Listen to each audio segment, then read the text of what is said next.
میں مشتاق منہا صاحب یہی حال آپ کی جماعت کا بھی ہے، آصف کرمانی نو ٹکٹ، مشاہد حسین سید نو ٹکٹ، رانا ثناء اللہ صاحب، بلکہ حکیم رانا ثناء اللہ صاحب کو بھی آپ نے سینٹ کی ٹکٹ نہیں دی. یہ کیا کر رہے ہیں آپ؟ دیکھیں، ایک جیسے مسرت میری بہن نے کہا کہ پارٹیوں کے لیے یہ ٹکٹ کا مرحلہ بہت ہی جاں گسل ہوتا ہے، بڑا تکلیف دہ ہوتا ہے، بڑی پریشان کن ہوتا ہے، اس لیے کہ آپ کے پاس واقعی بڑی یعنی ایسے ایسے ڈیزرونگ لوگ ہیں جن کو آپ کو ٹکٹ دینا چاہیے، لیکن ٹکٹ سب کو نہیں مل سکتا. یہ بڑی مجبوری کی بات ہے. اب آپ دیکھیں کہ جس وقت آپ نے ٹکٹ ہماری پارٹی کے لیے بڑا مشکل مرحلہ تھا کہ جب جنرل اسمبلی میں جو الیکشن تھا، جنرل الیکشن، اس میں جب نواب شیر وسیع صاحب کو ٹکٹ دیا گیا تو ہماری اپنی پارٹی کے کارکنان نے بڑا سخت ری ایکشن کیا اور وہ چاہتے تھے کہ طلال چودھری صاحب کو ملے. اب طلال چودھری صاحب آگے، اب ناصر بھٹ صاحب کی بڑی خدمات ہیں، وہ آگے. اب پرویز شیر صاحب کو پچھلی الیکشن میں آپ خود دیکھیں کتنی مشکل سے آپ نے اپنے کمرے کا کرایہ نہیں ادا کیا، اس لیے نہ آپ نہ آئے، اور وہ ہاتھ میں پیسے لیے پھر رہے تھے کہ مجھ سے پیسے لے لو بھائی، میں دینا چاہتا ہوں. کہ نہیں اب نہیں دے سکتے آپ پیسے. نہیں، وہی ہے نا. یہ کچھ لوگ یہ سمجھتے ہیں کہ ظلم کی تاریخ جو ہے یہ اس دن سے شروع ہوئی ہے جس دن سے عمران خان کے خلاف تحریک عدم اعتماد جو ہے نا وہ کامیاب ہوئی ہے.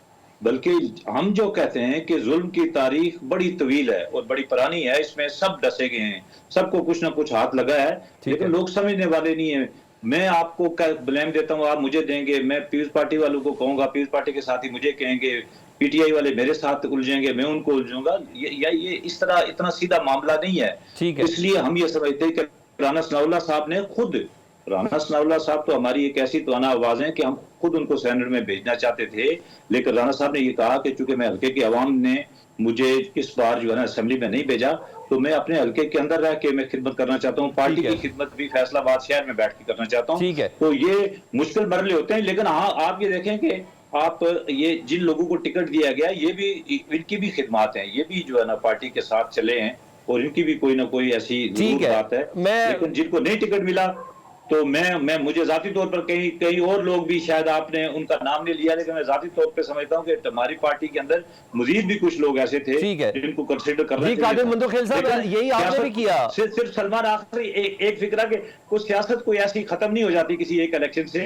ابھی زندگی جس کی بھی پڑی ہے، غم نہ کر زندگی پڑی ہے ابھی، اس بار نہیں تو اگلی بار مل جائے گا. کاش یہ سارے سیاستدانوں کو سمجھ آ جائے کہ ختم نہیں ہو جاتی سیاست اگر ایک بار حکومت نہیں ملے گی تو. آپ کا کیا خیال ہے کہ جمہوریت اتنی مستحکم ہو گیا ہے کہ اس کا مطلب ہو گیا کہ عطا طارق صاحب پاکستان کی اسٹیبلشمنٹ کے اوپر الزام دے رہے ہیں کہ وہ زبانی احکامات دے کے اس نے ٹویٹر کو بند کرایا.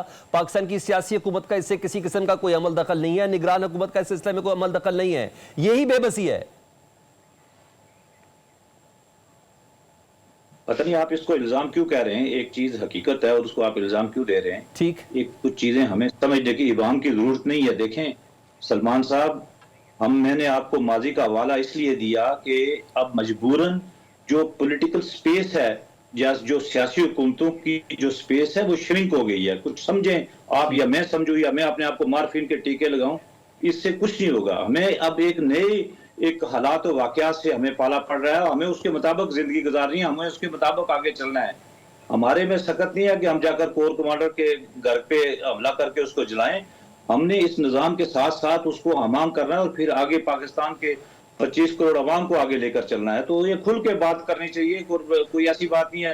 اگر سر عمران خان صاحب کی حکومت تھی، پی ٹی آئی کی حکومت تھی، سر سمجھ آ گیا انہوں نے یہ تمام غلطیاں کی، آپ نے کون سی بہتری کر لی؟ یہ بے بسی نہیں ہے محسن نقوی صاحب کا وزیر داخلہ ہونا، محمد اورنگزیب صاحب کا وزیر خزانہ ہونا، انوار الحق کاکڑ صاحب کا سینیٹر بن جانا، سرفراز بگٹی صاحب کا وزیر اعلیٰ بلوچستان بن جانا، یہ سارے بے بسی میں شامل کر لینا. نہیں دیکھیں میری بات سنیں، محمد اورنگزیب صاحب اور جو آپ نے محسن نقوی صاحب کی، یہ الگ الگ آپ باتیں کر رہے ہیں.